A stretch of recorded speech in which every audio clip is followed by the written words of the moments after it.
listen to the media, we are getting more information than good information. And so tonight, I would like to talk about this briefly because I want each and every one of you to be able to have time to watch the debate. It's probably not going to be that great, and I would argue that I would rather Hillary and Donald get together and simply commit to doing reality TV for about a week. Yeah, I'm talking about people following them around with cameras and microphones to where we could actually see um, possibly what they're really like. They may be able to put on an act, but I think the thing that has bothered me during this election cycle has been that neither one of them, and I could include the media as well, it doesn't seem as if, it doesn't appear as if any of them are attempting to give a measured interpretation of what the other might be saying. In other words, the manner in which Hillary is talking about Donald Trump, I don't think that it's measured, and I certainly don't think that what Donald is saying about Hillary is measured. And so my point is, it seems like these people are trying to win a campaign, much like people playing football or something like that. It doesn't make sense to me. And so, with that said, I would like to read just a couple of things, and I would like to get you, the audience, to give me the answer. I mean, come on. I'm reading something that was written back in 2013 from one of our nominees. This individual, I'm not going to tell you who it is right now, stated, "We will have to leave borders behind and go for global unity when it comes to financial stability." Let me read that again. "We will have to leave borders behind and go for global unity when it comes to financial stability." Here's another quote. "My dream is a hemispheric common market with open trade and open borders." Who said that? Who wrote that? Well, on the first read, in other words, we will have to leave borders behind and go for global unity when it comes to financial stability. Donald Trump said that back in 2013, January the 22nd.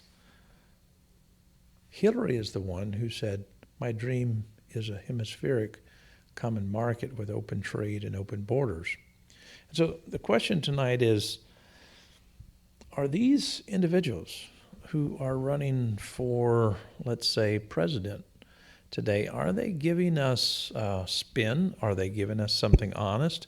And is the media trying to tease somewhat of the truth, or are what they are actually seeing out of the conversations that they're having, or even in the debates?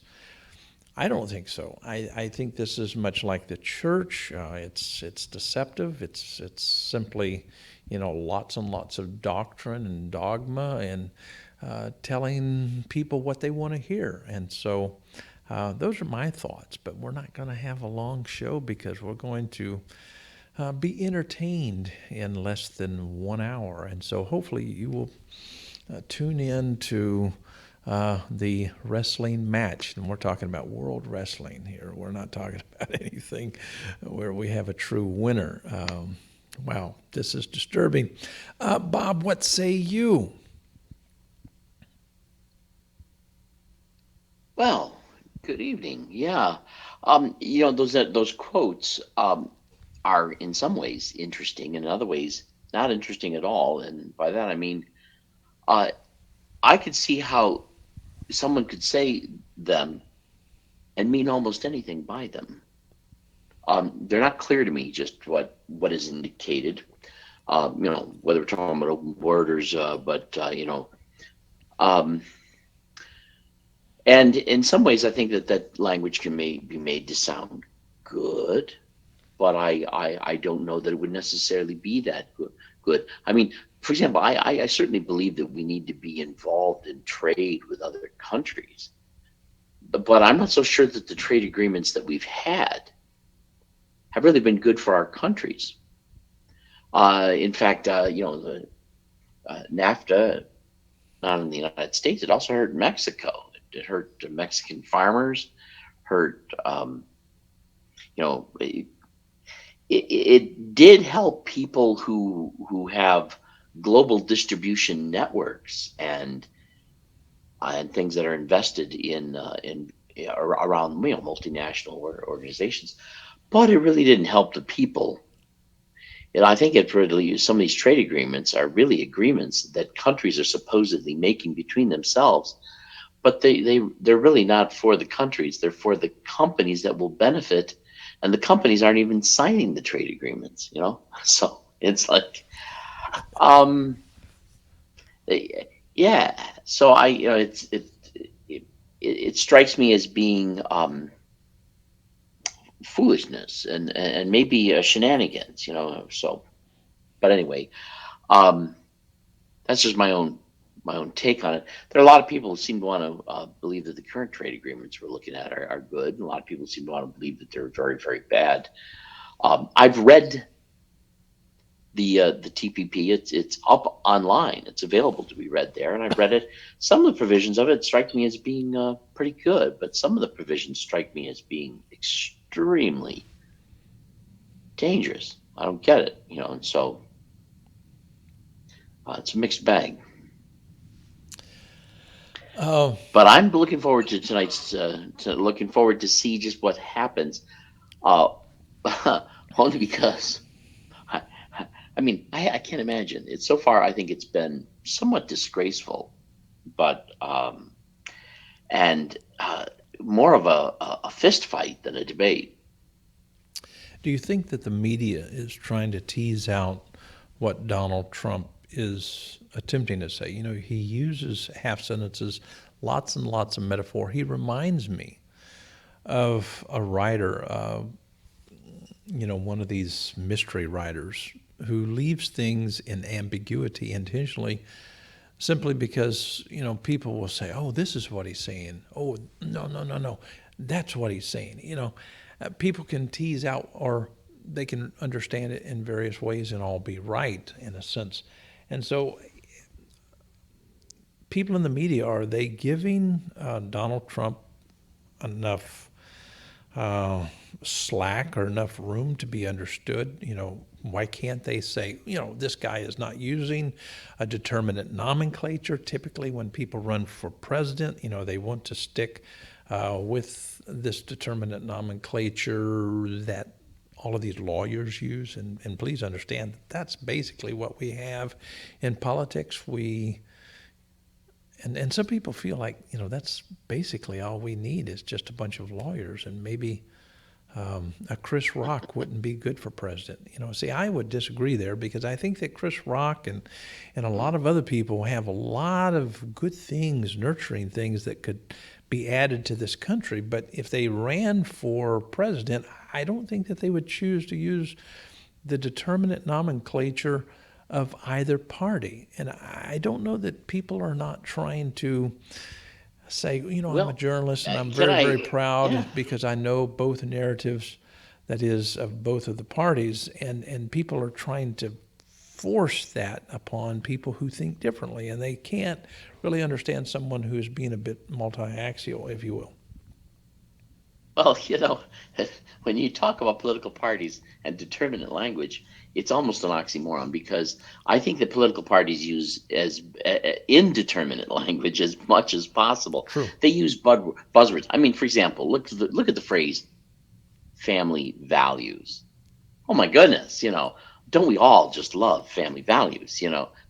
Well, what do you mean by family?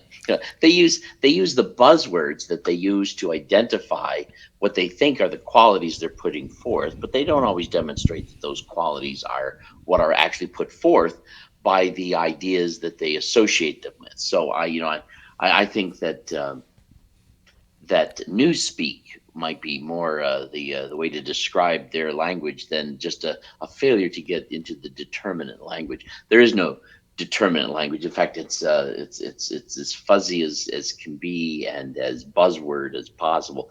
But I do not, to answer your question, I I I I think that Donald Trump is a button pusher when he talks. He's looking to say the kinds of things that will end up causing you to react in a manner that gives him an additional edge in the way that he negotiates. That's his nature. That's his modus operandi. And as a result, though, I think that what people misunderstand him. And not to say that if they did understand him, that they'd like him that way either. But I also think that they misunderstand Bernie a lot. And then I don't think they misunderstand Hillary, but they try to interpret Hillary in the best light possible. It's almost like I feel like the media has not just did we have super delegates who were chosen ahead of time. The media was already on board with this idea that we're going to get Hillary in there, and so no, I don't. I feel like I'm in a play where everyone's playing a script spontaneously. There's no conspiracy going on, but everybody knows, as it were, what the end game is supposed to look like, and we're all just trying to get there.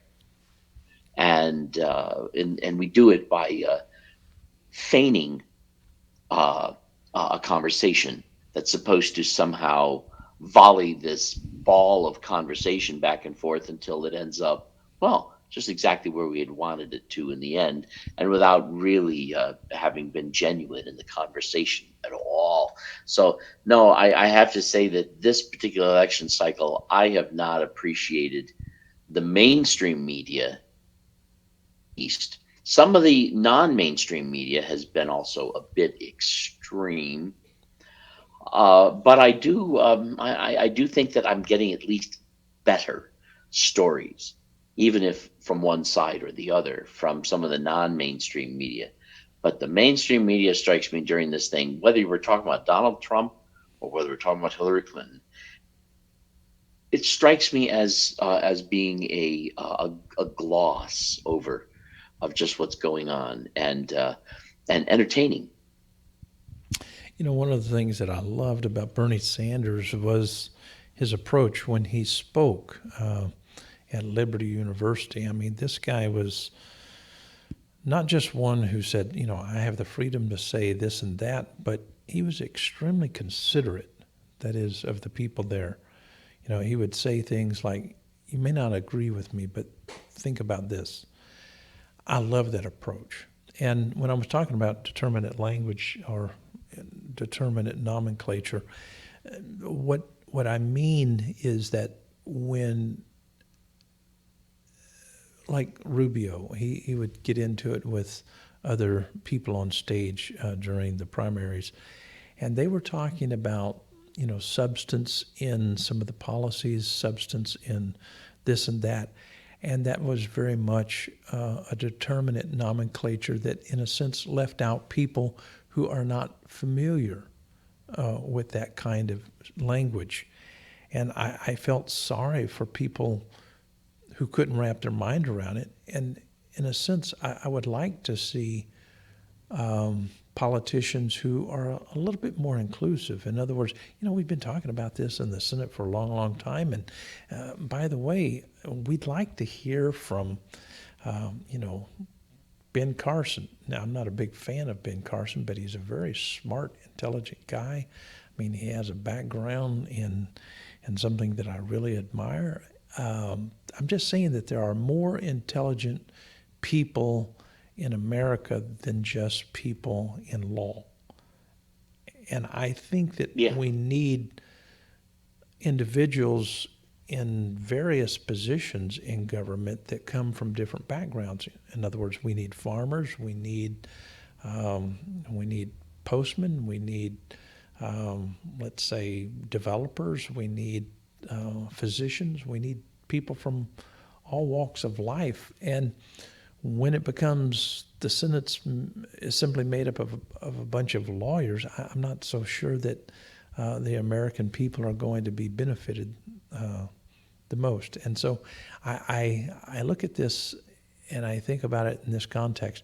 I would like to see something that's much variegated. People who are willing to You, look at it you know what? on a different axes. In other words, you know, when you're talking to common, ordinary people, they may be saying the smartest thing that we need to do, but they may not be putting it in the language that's, the most compelling, if you will. And so I like to take people who speak differently and try to tease out of them what they mean by this and that, and they may be offering something that's a lot better than what I have to offer. If most of our politicians were actually psychologists, we'd all be in therapy. Perhaps that's what needs The to happen. and it would be to cope with the politicians. I, But I would call them and say, the I need an appointment. but yeah, but oddly enough, unfortunately, I think it's true of a lot of professions that a lot of professions talk and think in a manner that makes their profession far more necessary than it really is. And I think that with a lot of lawyers as politicians, we end up with laws that bog us down in court, you know, um, in various ways. Unfortunately, that this is where we're at. It's how we have to do it. And I could see why it ended up being attorneys uh, instead of, say, some other scholar. But I mean, could you imagine if people had to be PhDs in, say, liberal arts or in general studies or in history or maybe in political science in order to be a politician? That would be a different circumstance than we have now. But I think that what would be best is if the people we had were diverse, That's good. you know, That's good. a great diversity of different people, because they would each bring some various strengths from different sectors of our culture. I mean, Uh, just think it what it is would look. amazing. Just think what it would look like. That is in the Senate if we had a good representation from the LGBT community. Wow, that would be dynamic. In other words, they could get in there and really explain what's really going on. I don't know that our senators actually know what's really going on there. And this is true of the black community, of the various communities that we have. This is why we need Muslims there. We need just all kinds of people from different communities. And when we, just have all lawyers, nothing else but that, it becomes problematic. And so maybe we can see something better in the future. Daryl, what are your thoughts? Well, when we talk about the two choices that we have, the two that we'll be debating tonight, in some ways I want to think that this might be as close as we've been in years, possibly ever, to actually hearing somebody that's being himself, and that would be Trump. Most or a lot of people that I've talked to, and a lot of statements I've heard, are that if he would listen to others, and basically what I think they mean is be politically correct in his presentation, that he would be a lot farther along. And I don't know. To me, whether win or lose, or whether you like the guy or don't like him, I think what you see for the most part is what you're going to get. I think he uses a lot of language that is intentional, very intentional, but he's kind of no holds barred, And in some ways, it may have brought out the worst, but at least maybe it's a little more honest than what we're used to. We're getting what's really there instead of the cover up, instead of what everyone's supposed to say. They're not going to be any surprises with Trump when he puts a Right. squeeze in, but you were waiting for it. Yeah. Now, Yeah. here's a person that I would like to see that is in the political cycle right now, and that would be Noam Chomsky. But currently, he's not even being invited on major networks, and that No, bothers he hasn't me. been on a major network in years. Yeah, I mean that bothers me. We're talking about one of the most brilliant minds He's the most quoted living man today. Yes. And you try to There's find, someone trying to say, "Hey, no, interview. I'd like to interview you at some point in time." That's just not happening, and so he's very much in the secondary circles of all of this, and he has so much to offer. And I'm afraid that the people who can do us the most good, if you will, are the people who are put, in a sense, put on the shelf. And so I don't know that we don't have, some second-rate people running right now. I'm not trying to put them down. I'm just saying that something is not right here, and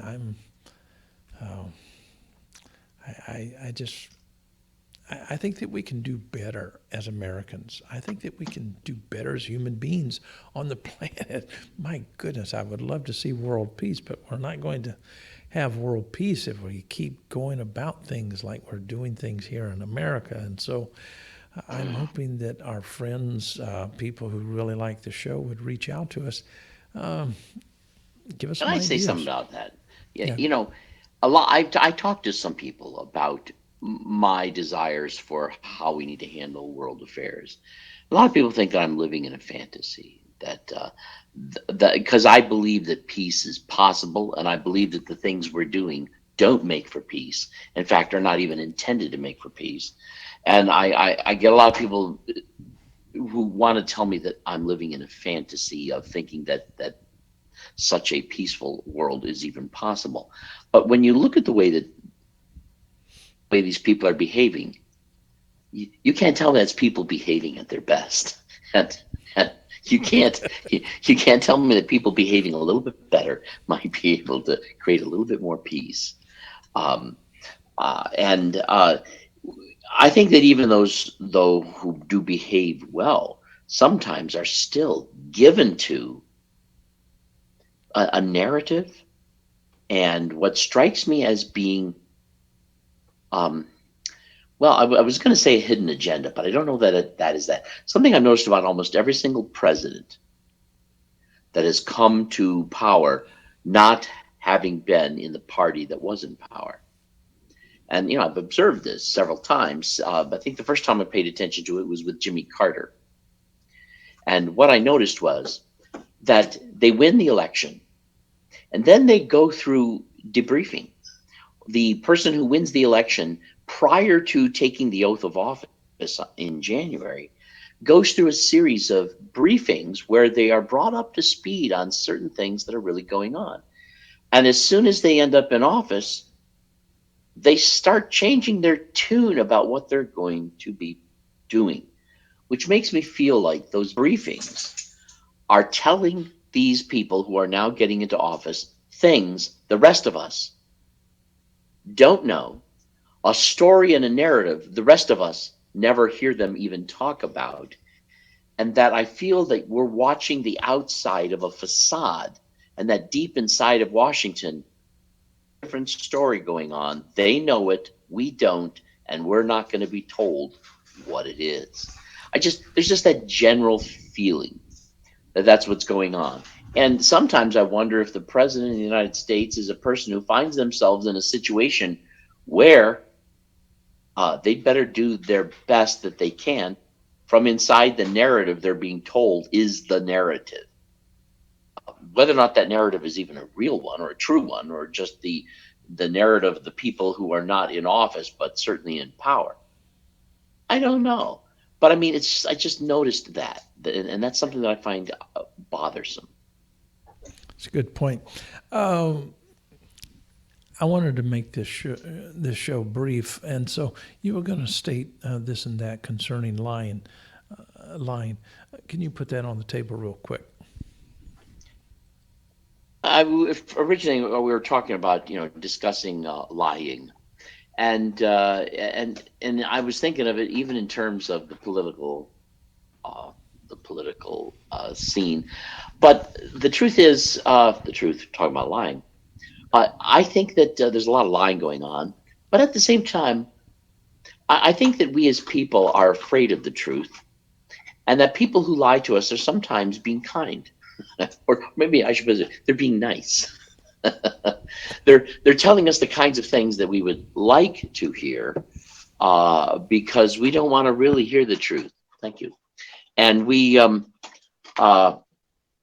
so that there's ways in which we're being lied to because we want to be lied to.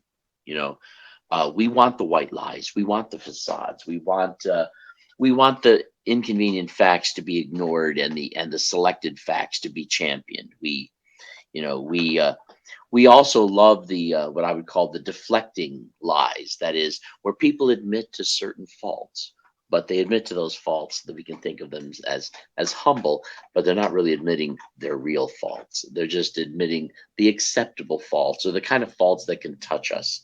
And when we think about just how awesome it is, but there's an awful lot that's omitted. There's a great deal of group think, and then there's some people who, for some reason, I don't know how they do it, they just come out with total falsehoods, look you straight in the eye, and tell you things that they know are not true, that they know you know are not true, and that they know they're lying about, but that's just the official position anyway. And we get that a lot in either the news or news commentators or occasionally in the politicians. Politicians don't get away with it that easily, but some of the the pundits who are very one-sided are definitely that way. And there's also the dismissals, the certain ideas that get suggested and not really talked about, like, oh, no, let's not go there, and so that unfortunately we live in a culture of various lies. We want those lies. We're not about ready to be honest. If anyone was to really come out and be more stark honest with us, even if they were honest in a very kind way, but honest, I think we'd probably end up lynching them. Indeed, there was this one dude like almost 2,000 years ago who he gave that a try. Didn't work out well. That's a good point. That's a good point. Daryl, final thought. Oh, I can't really say that I'm looking forward to the debate, but I'm going to watch it anyway and hope for the best. I wish we had another direction we could go, but you know, as the saying goes, it is what it is, and I guess we'll make the best of it. That's true. Okay, with all of that said, I'm hoping that you can enjoy the debate and enjoy the rest of what's going on in this sense. Learn to find something good about people, learn to find a better path. Help us out. We need to,